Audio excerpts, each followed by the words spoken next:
Mark chapter 5, verse 15 states, "Then they came to Jesus and saw the one who had been demon-possessed and had the legion, sitting and clothed and in his right mind.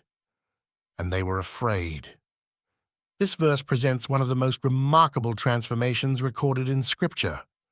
The man who had lived among the tombs, broken chains, cried out continually, and cut himself with stones, was now completely changed through the power of Jesus Christ.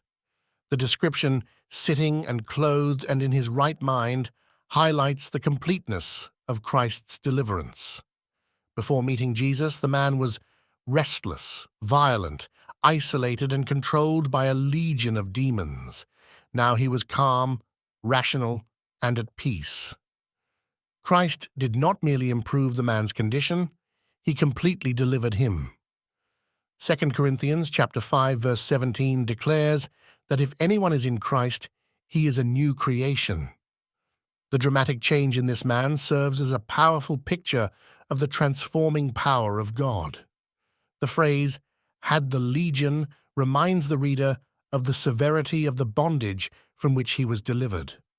Thousands of demons had controlled him, yet Christ overcame them instantly. What human chains could not accomplish, the authority of Jesus accomplished completely. Luke chapter 4, verse 36 records that even unclean spirits obey Christ's commands. His authority over the spiritual realm is absolute. The people who came to see the miracle witnessed undeniable evidence of divine power.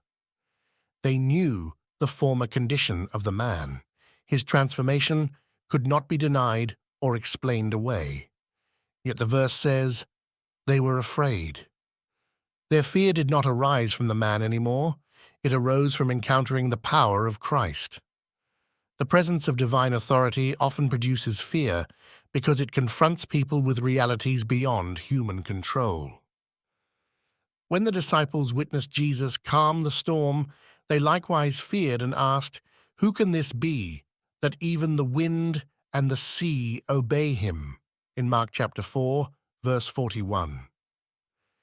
This verse also reveals the difference between the kingdom of Satan and the kingdom of God. Satan had reduced the man to misery, isolation, and self-destruction.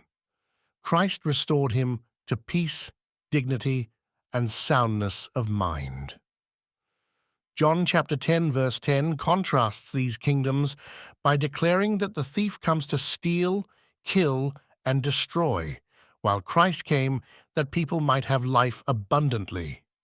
Mark chapter 5, verse 15, therefore, demonstrates the complete power of Jesus Christ to deliver and restore. The man once controlled by a legion of demons now sat peacefully in his right mind, because Christ had set him free. The miracle stands as a testimony that no bondage is too great for the Son of God. His power not only overcomes the kingdom of darkness, but also restores broken lives completely.